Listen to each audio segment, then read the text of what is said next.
Hello students, তোমরা thumbnail দেখেই বুঝতে পেরেছো যে আমাদের এই ভিডিওটা কতক্ষণের হতে চলেছে।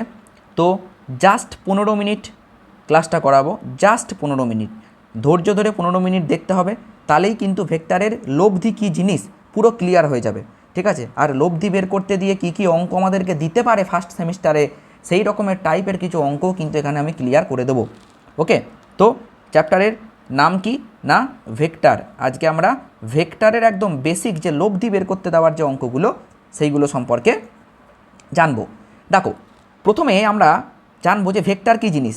দেখো ভাই, তোমরা সেই ছোটোবেলা থেকে পড়ে আসছো যে রাশির মান এবং দিক দুই আছে তাকেই আমরা বলি ভেক্টর রাশি। এই জিনিসটা তোমরা অনেক ছোটো থেকে পড়ে আসছো। এবার এখানে আর একটা কথা কিন্তু এক্সট্রা অ্যাড হবে, কি না, যারা ভেক্টর যোগের সূত্র মেনে চলবে। ভেক্টরকে আমরা এমনি এমনি যোগ করতে পারি না। ধরো আমি তোমাকে বললাম যে তুমি এক কাজ করো, 10 সেকেন্ড আর 1 সেকেন্ড যোগ করে দাও, তুমি এখানে বলে দেবে 11 সেকেন্ড।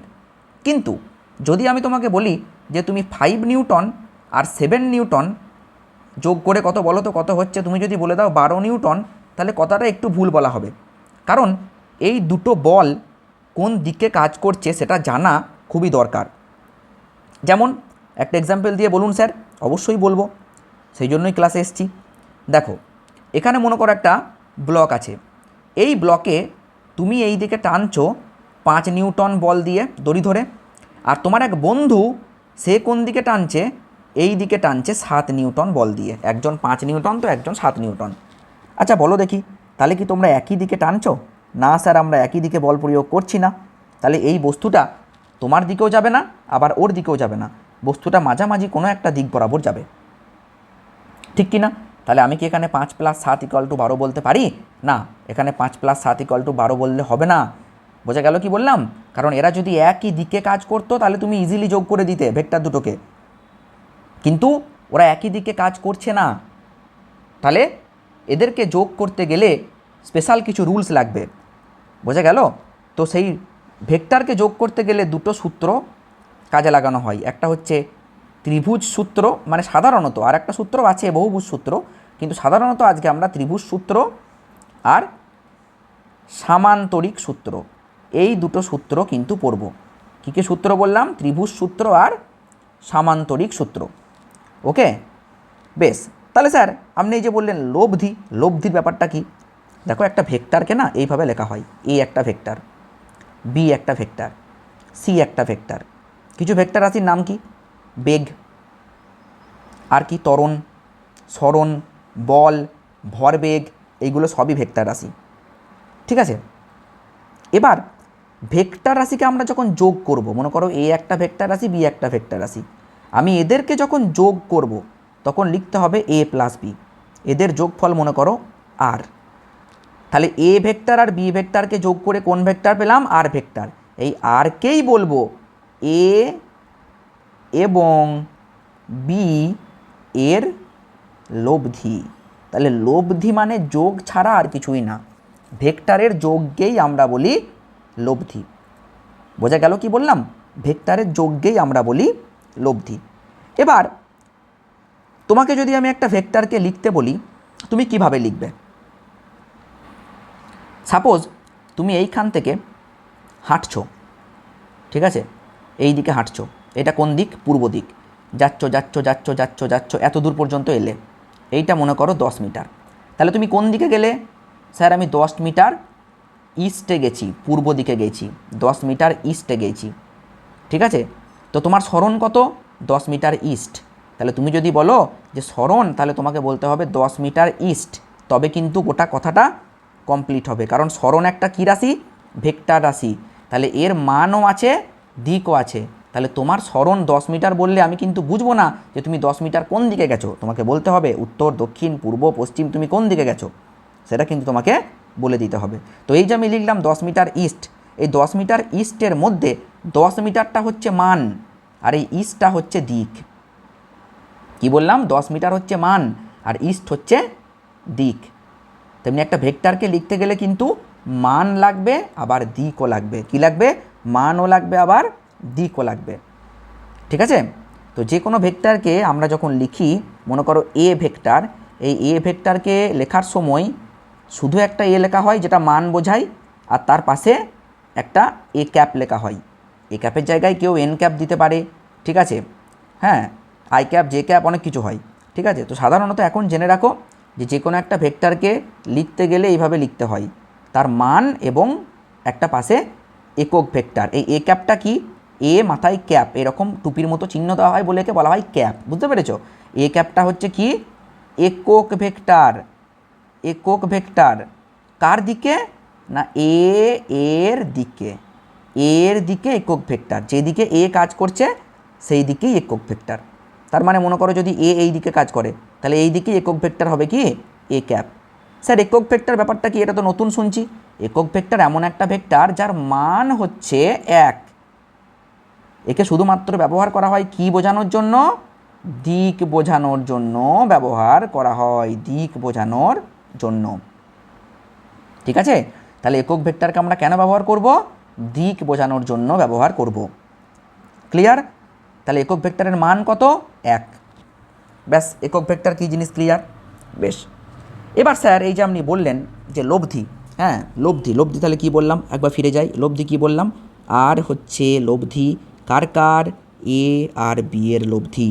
তাহলে এ প্লাস বি মানে আমরা কি বলবো, আর, ভুলবে না, এ প্লাস বি মানে আমি বলছি আর। হতে পারতো A plus B equal to C, সেটাও বলা যাবে, মানে দুটো ভেক্টরকে যোগ করে আমি আর একটা ভেক্টর পেয়েছি, ঠিক। এবার স্যার তাহলে এই আর ভেক্টরেরও তো একটা মান আছে, সেটাকে আমি শুধু আর দিয়ে লিখলাম। এর একটা স্যার দিকও আছে, এর মানও আছে, এর দিকও আছে, তাহলে সেইটা কত হয়। আগে ত্রিভুজ সূত্রটা বলি তোমাদেরকে, শোনো। ত্রিভুজ সূত্র লিখেছিলাম না আগে, ত্রিভুজ সূত্র। তো ত্রিভুজ সূত্রটা কি হয় দেখো, ত্রিভুজ সূত্র বলা হচ্ছে যদি একটা ত্রিভুজের পরপর গৃহীত দুটি বাহু দ্বারা দুটি ভেক্টরকে সূচিত করা হয়, মানে এ আর এটা বি, তাহলে বিপরীত ক্রমে গৃহীত তৃতীয় বাহু দ্বারা এদের লব্ধিকে সূচিত করা হবে। তার মানে এইটা হবে এ প্লাস বি।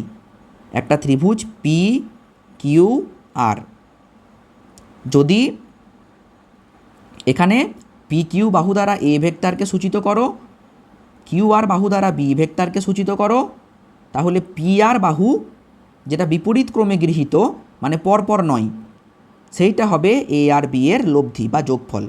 বিপরীত ক্রম মানে কি স্যার, অবশ্যই বুঝিয়ে বলবো।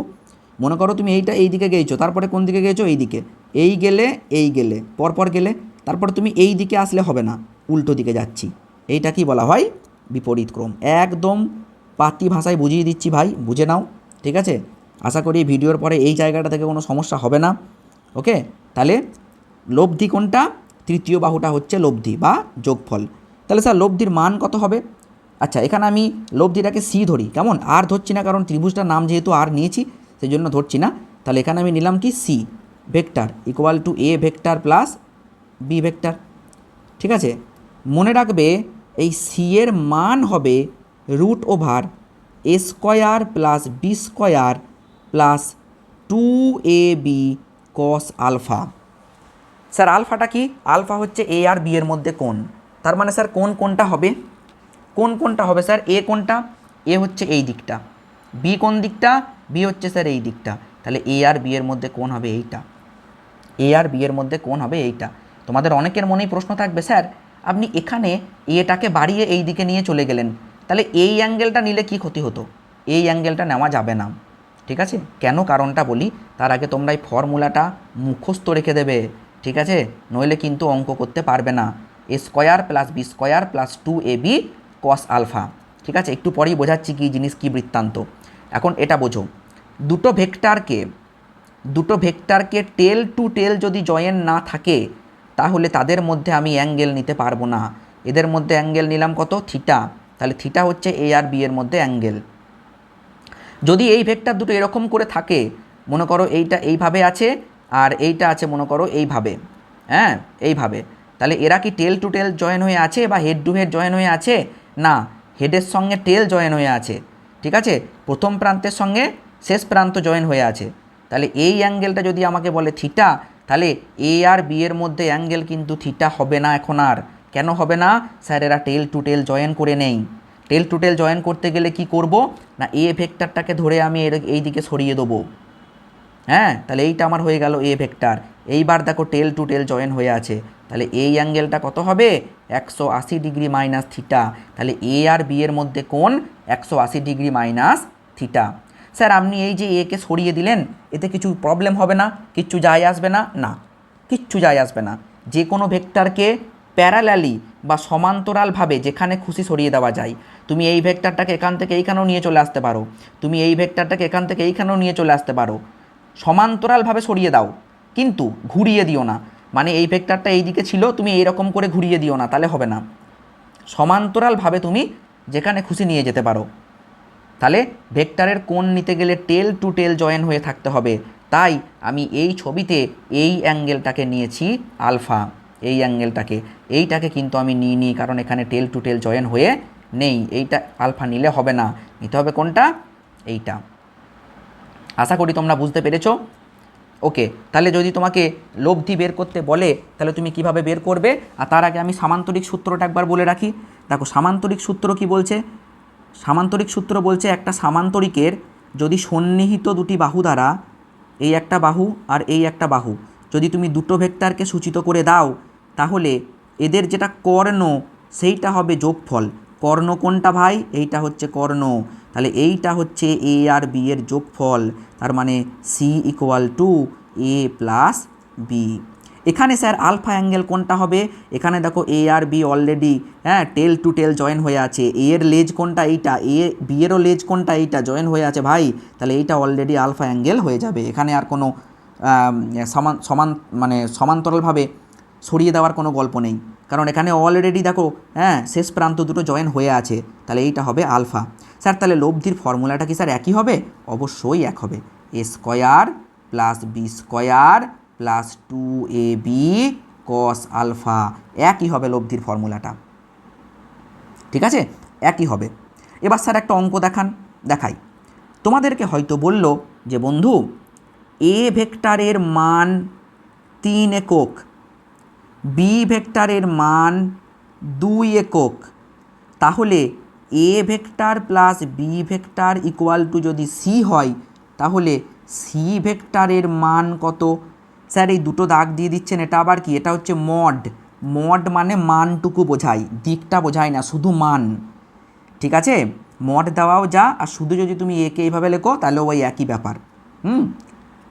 বলো ক্লিয়ার? বলছে সি এর মান কত। আরও একটা জিনিস বলে দিয়েছে, এ আর বি এর মধ্যে কোণ হচ্ছে alpha is equals to 60 degree. তাহলে সি এর মান কত? তুমি কি বলবে যে স্যার সি তো এ আর বি এর লব্ধি, ঠিক কি না?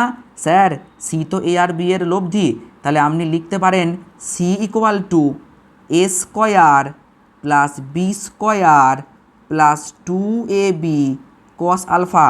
একটু আগে আপনি যেটা লিখেছিলেন, তাহলে এখান থেকে আমরা কি বলতে পারি? এ এর মান কত? 3, বি কত? 2, তাহলে 3 স্কোয়ার কত?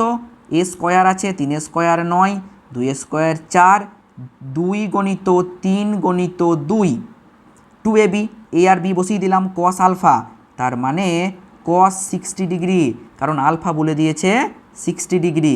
তাহলে 9 আর 4 কত?